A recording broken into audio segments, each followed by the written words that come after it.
반갑습니다. 오늘 우리에게 주신 하나님의 말씀 레위기 9장 22절에서 24절까지 말씀입니다. 구약성경 158페이지에 있습니다. 레위기 9장 22절에서 24절까지 말씀. 우리 오늘 3절이니까 한 목소리로 같이 읽도록 하겠습니다. 하나님의 말씀을 읽을 때 살아계신 하나님의 음성을 들으시기 바랍니다.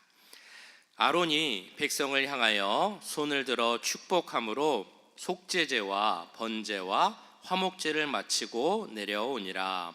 모세와 아론이 회막에 들어갔다가 나와서 백성에게 축복하매 여호와의 영광이 온 백성에게 나타나며 불이 여호와 앞에서 나와 제단 위에 번제물과 기름을 사른지라.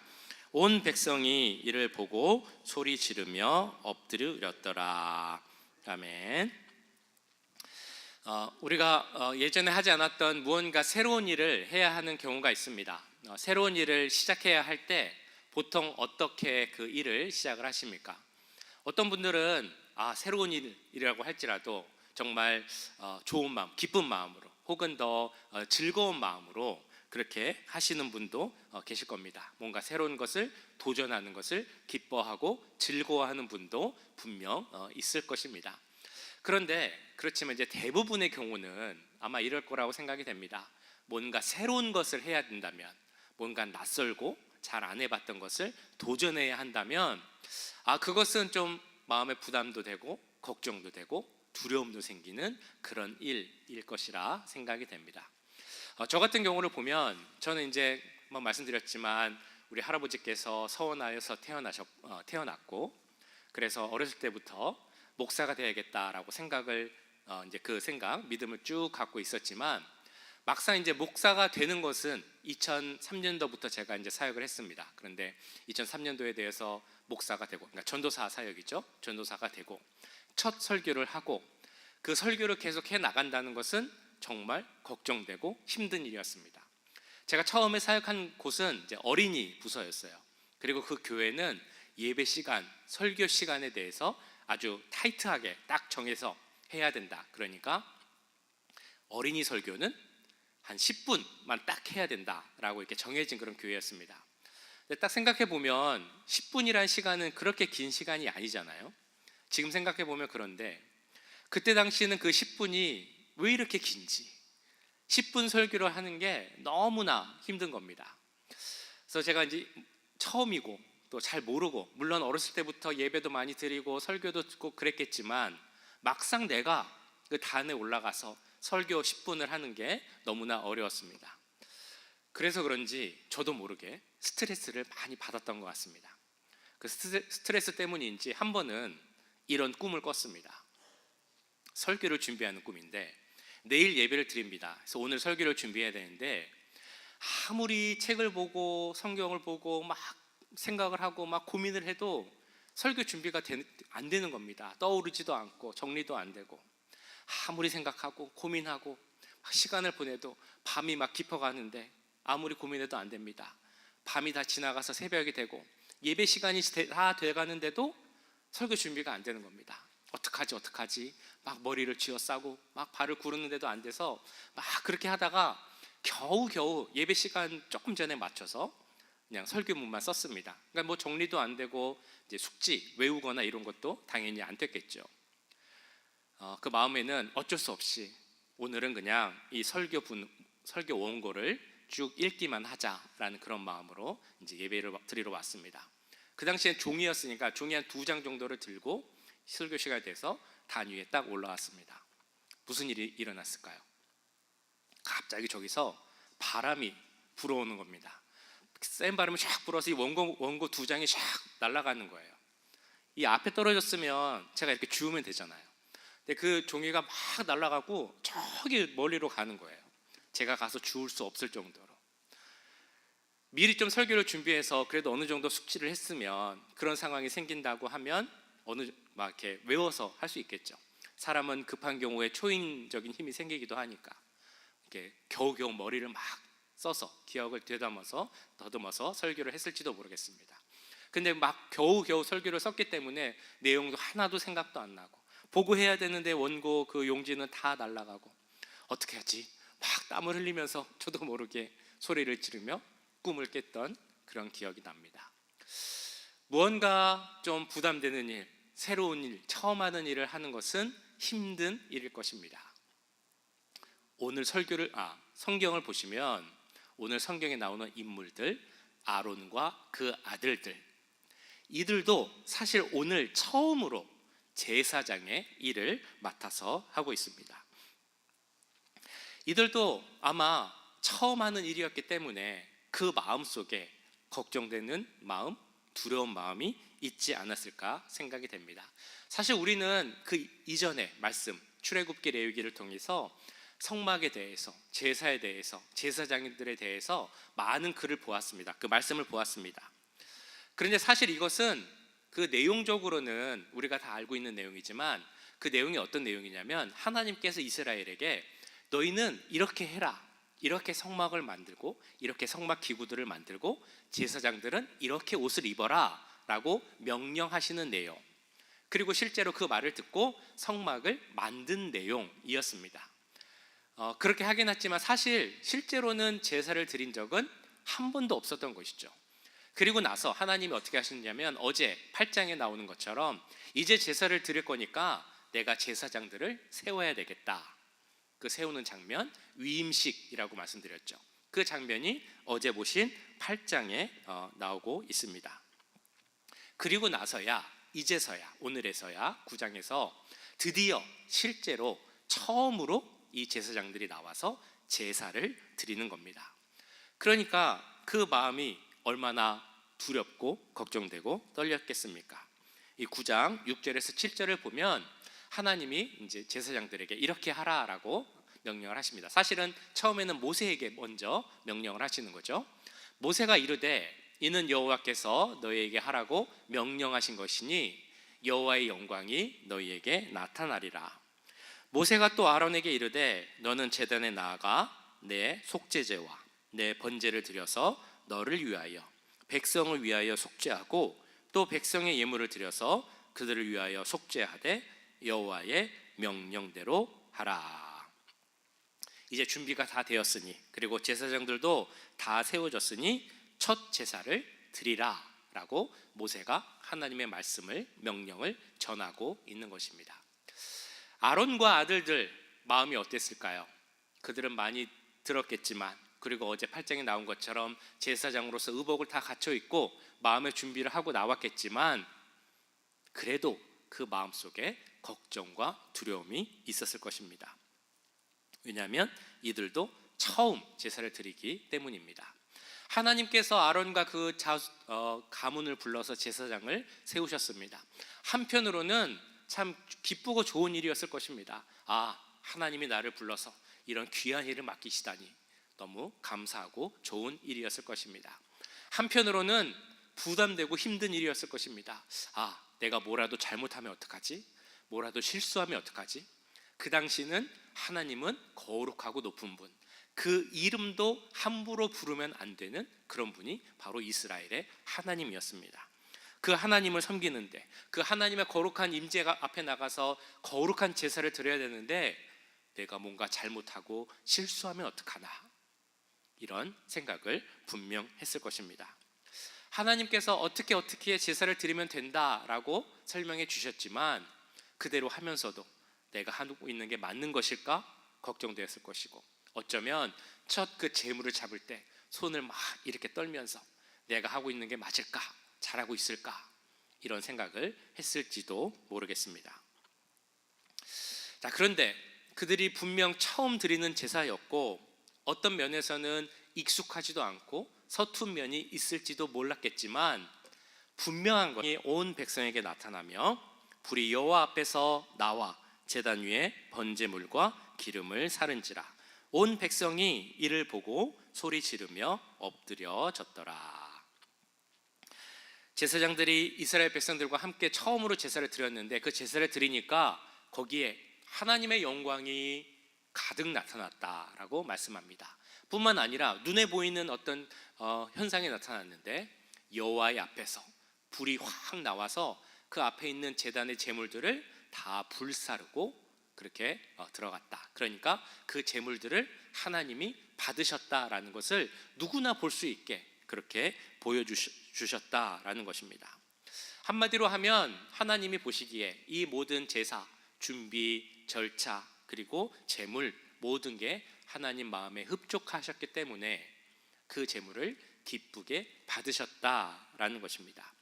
그러니까 이 내용은 사실 놀라운 일이죠. 하나님께서 제사를 드리라라고 해서 제사를 드렸더니 저 성막이 있는데 그 성막에서 불이 나와서 그 앞에 있는 제단의 제물을 다 불태워서 하나님께서 흠양하셨다라는 내용입니다. 그리고 감사한 일이죠. 우리가 제사를 드리니까 하나님이 이렇게 기뻐하시고 받으시는구나 라는 것을 눈으로 봤으니까 얼마나 또한 감사한 일이겠습니까? 그들이 이스라엘 백성들이 드렸던 제사를 우리가 지금 드리는 예배라고 한다면, 우리가 예배를 드릴 때 이런 일이 일어난다면 그건 얼마나 놀라운 일이고 기쁘고 감사한 일이겠습니까? 우리가 예배를 드렸는데 하나님께서 그거를 기뻐 받으신다라는 것을 우리가 모두가 알 수 있도록 보여주시고 깨닫게 하신다면 그것은 참 너무나 감사하고 기쁜 일일 것입니다. 그럼 우리는 생각을 해봐야 되겠죠. 오늘 이 제사를 드리는 모습 가운데 어떤 모습이 있었기에 하나님께서는 그 제사를 기쁘게 받으셨을까? 우리는 어떻게 해야, 어떤 예배를 드려야 하나님께서 우리 예배를 기쁘게 받으실까? 이런 생각을 하면서 오늘 그 말씀 가운데 두 가지 특징을 함께 생각해 보고자 합니다. 성막에 대한 말씀, 제사에 대한 말씀, 그리고 오늘 나오는 말씀 계속해서 쭉 읽다 보면 성경 중에 자주 사용되는 표현이 있습니다. 그것이 어떤 것이냐면 그들이 하나님 명령대로 행했다. 그들이 여호와께서 말씀하신 대로 했다. 그 규례대로 그대로 행했다라는 그 말씀이 많이 나옵니다. 처음이어서 그랬는지 모르겠습니다만 그들이 정말 순수한 마음으로 믿음으로 했겠죠. 하나님께서 명령하신 대로 다 만들고 하나님께서 말씀하신 대로 다 옷을 갖춰 입고 그리고 하나님께서 행하라 하신 대로 그대로 제사를 준비하고 드렸다라는 것입니다. 말씀하신 대로 성막을 지었고 말씀하신 대로 성소기구를 만들었고 말씀하신 대로 제사장 의복을 갖춰 입었고 또한 말씀하신 대로 그 제사를 드렸습니다. 하나님께서 하라고 하신 대로 그대로 하니까 하나님은 그 제사를 기뻐 받으신 겁니다. 하나님이 명령하신 거 제사장 드리면 당연히 그렇게 하는 거 아닙니까? 라는 생각을 하실 수도 있겠죠. 그런데 그렇지 않다는 것을 내일 보실 말씀인 레위기 10장을 보시면 이런 내용이 나와 있다는 것을 우리가 보게 됩니다. 제가 읽어보겠습니다. 아론의 아들 나답과 아비후가 각기 향로를 가져다가 여호와께서 명령하시지 아니하신 다른 불을 담아 여호와 앞에 분향하였더니 불이 여호와 앞에서 나와 그들을 삼키매 그들이 여호와 앞에서 죽은지라. 아론에게는 아들 중에 나답과 아비후라는 아들들이 있었습니다. 그런데 그들이 이제 제사를 드리게 됐는데 오늘 말씀을 보시면 사실은 이제 처음에는 제사를 드릴 때 이 이스라엘 백성, 그러니까 제사장들이 준비한 불로 제사를 드리게 됩니다. 잠시 후에 말씀드리겠지만 그 제사를 드려서 하나님이 기뻐 받으시고 그 기뻐 받았다는 증거로 여호와 앞에서 불이 나왔다라는 말씀을 보셨죠. 자, 그래서 9장 마지막에 여호와 앞에서 불이 나온 후로는 하나님이 또 무엇을 명령하시냐면 앞으로 제사를 드릴 때는 이 불로만 제사를 드려야 된다. 이 불을 꺼뜨려서도 안 되고 제사를 드릴 때도 이 불로만 제사를 드려야 된다라고 말씀을 하십니다. 하나님이 그런 명령을 하셨는데 아론의 아들들이었던 나답과 아비후라는 이 제사장은 그 명령을 무시하고 다른 불로 제사를 드렸다라는 것이 지금 읽으신 10장의 말씀입니다. 그러니까 하나님의 하신 명령을 따르지 않고 어기니까 하나님께서 그 제사를 받지 않겠다라고 하실 뿐만 아니라 그 명령을 듣지 않고 제사를 드린 나답과 아비후의 생명까지도 빼앗아 가셨다라고 말씀하십니다. 제사는 하나님께서 하라고 하신 대로 그렇게 해야만 하나님이 받으신다라는 것입니다. 자, 그렇다면 우리가 예배를 드릴 때 하나님께서 이렇게 예배 드려라 라고 하신 명령이 있으면 그대로 예배를 드려야 하나님께서 우리의 예배를 기뻐 받으시겠죠. 하나님께서 우리에게 어떻게 예배 드리라고 말씀하셨습니까? 잘 아시는 말씀 함께 보실까요? 요한복음 4장 말씀 같이 한번 읽어보겠습니다. 시작. 아버지께 참되게 예배하는 자들은 영과 진리로 예배할 때가 오나니 곧 이때라. 아버지께서는 자기에게 이렇게 예배하는 자들을 찾으시느니라. 하나님은 영이시니 예배하는 자가 영과 진리로 예배할지니라. 아멘. 하나님께서 뭐라고 명령을 하시냐면 참된 예배를 드릴 때는 영과 진리로 예배하라 라고 말씀하십니다. 이게 어떤 의미일까요? 영과 진리. 옛날에는 제사를 드려야 했지만 지금은 예수님께서 오셔서 우리의 희생 제물이 되셨기 때문에 그 단번에 드린 제사로 말미암아 더 이상 제사를 드릴 필요가 없습니다. 그 예수 그리스도, 참 진리 되신 예수 그리스도, 그 예수 그리스도의 십자가 보혈의 능력으로 우리가 예배를 드려야 그것이 하나님 받으시는 진정한 참 예배다라고 말씀하고 계십니다.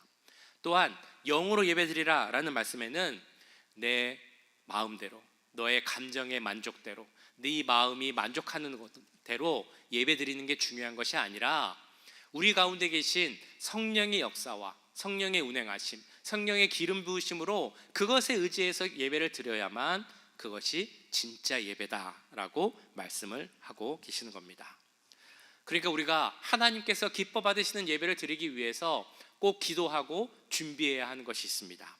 그것은 무엇이냐면 하나님 말씀대로 드리겠습니다. 곧 성령의 역사 가운데 예배 드리겠습니다.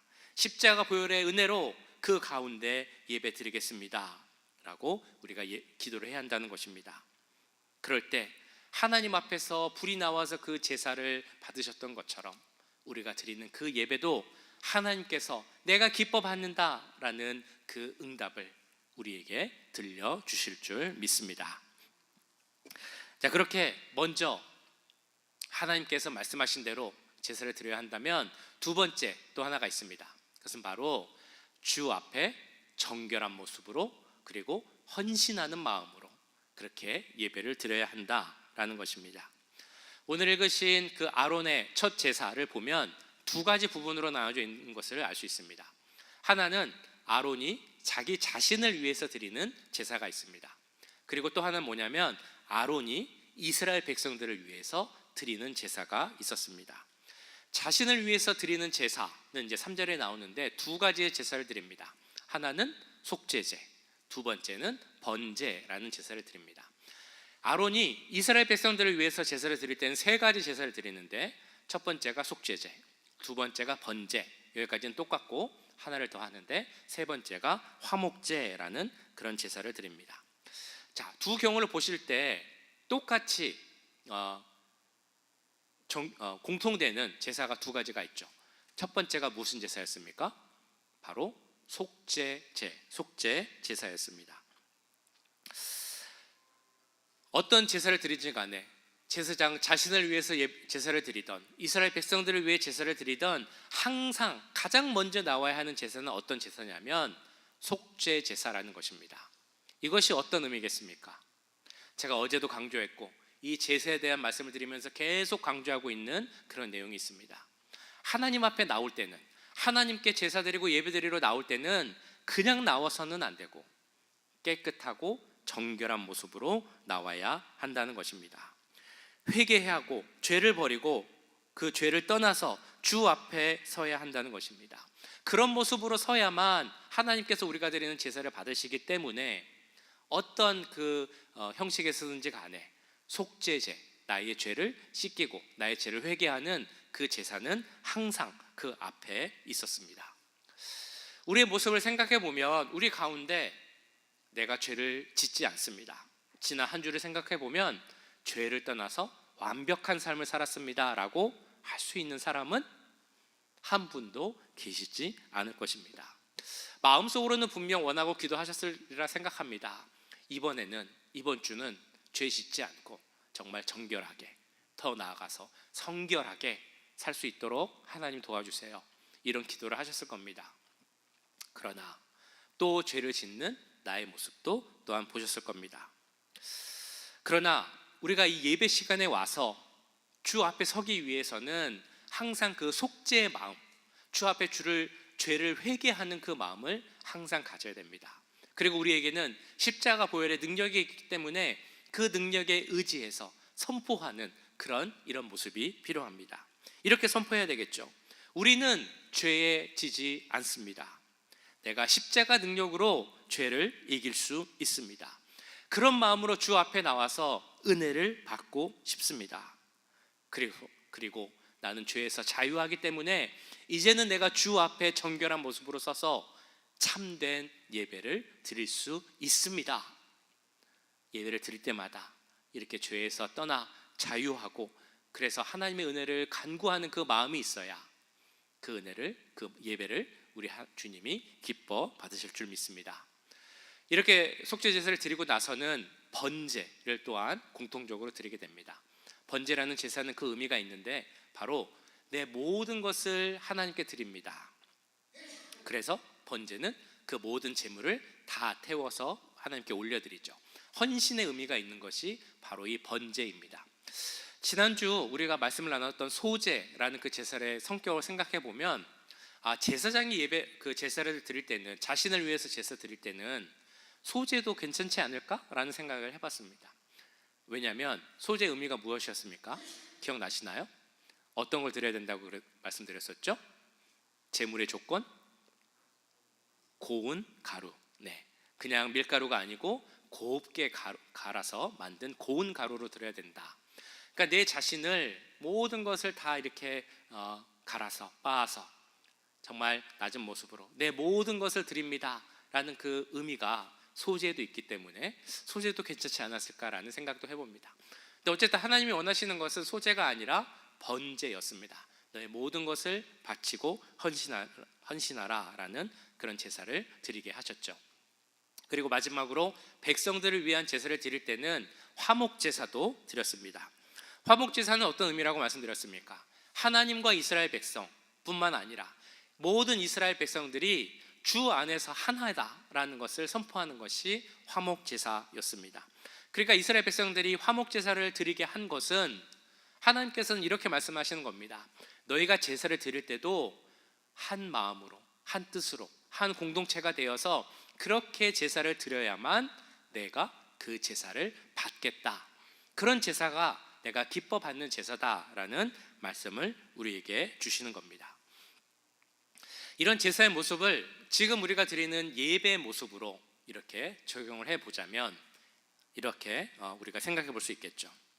무엇보다 처음 중요한 것, 조금 전에도 강조하면서 말씀드렸지만, 예배 드리러 나올 때 항상 우리는 죄 문제를 해결하고 나와야 한다라는 것입니다.